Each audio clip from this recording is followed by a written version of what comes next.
they say rights are eternal. But what happens when powerful voices treat them as negotiable? In America, the Second Amendment isn't just a line of ink on parchment. It's a covenant, a recognition that free people must have the means to defend themselves, their families, and yes, their liberty. Yet here we are, in a time when lawmakers stand on public stages, with cameras rolling, vowing to dismantle what generations fought to preserve.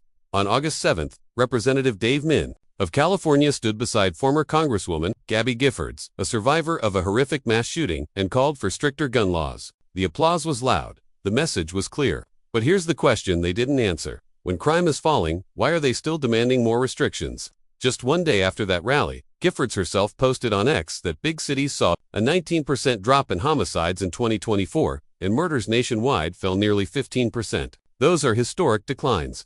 So why push new laws when the existing ones seem to be working? Supporters say it's about prevention. Critics argue it's about control. And here's where the conversation gets uncomfortable in the real world. Honest, law-abiding citizens use firearms to stop crimes every single day. On July 26th in Michigan, a man stabbing people at a Walmart was stopped by a U.S. Marine veteran with a gun. How many lives were saved that day? You won't hear that figure in most political speeches.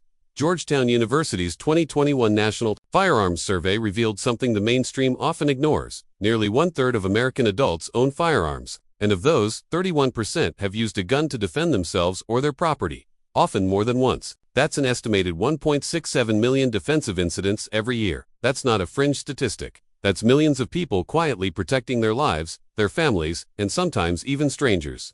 You probably don't see their faces on the evening news, because their stories don't fuel an agenda. But they are the living proof that the Second Amendment is more than a political talking point. It's a lifeline. In 2022, the U.S. Supreme Court dropped a legal earthquake in New York State Rifle and Pistol Association v. Bruen, written by Justice Clarence Thomas. The majority opinion was blunt. The Second Amendment protects the right to bear arms in public for self-defense, and any law restricting that right must be consistent with America's historical tradition of firearm regulation. Translation: politicians can't just say public safety and pass whatever restriction they like. They have to prove such a restriction existed in the founders' time. And for many modern gun control measures, that history simply doesn't exist. On July 29th, a federal appeals court struck down California's Proposition 63, the universal background check law for ammunition purchases. This was one of Representative Min's favorite policies. The court, citing Bruen, ruled it infringes on the fundamental right to keep and bear arms. For gun rights advocates, this wasn't just a victory, it was validation. The system worked. But here's where you come in.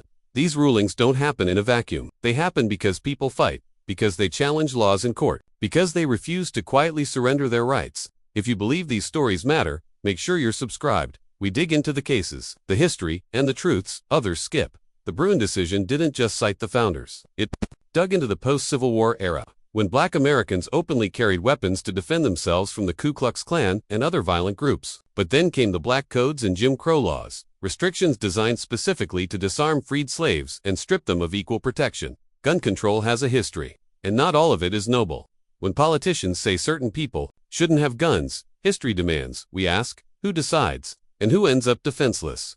Maybe Representative Min should hold a town hall on the Second and 14th Amendments. In his district alone, there are roughly 186,000 adult gun owners, people who practice safety, who store their firearms responsibly, who, when necessary, will use them to defend life.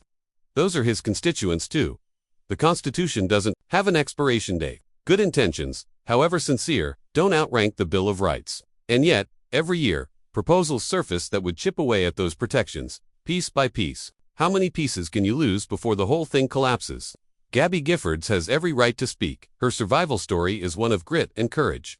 But courage doesn't make someone's policy prescriptions constitutional. The Bruen framework exists for a reason, to stop governments from slowly draining rights under the banner of safety. Because here's the truth, in a nation of 340 million people, tragedy will occur, but so will heroism. The Second Amendment ensures that when danger strikes, the choice to act isn't reserved only for the state. It belongs to the citizen.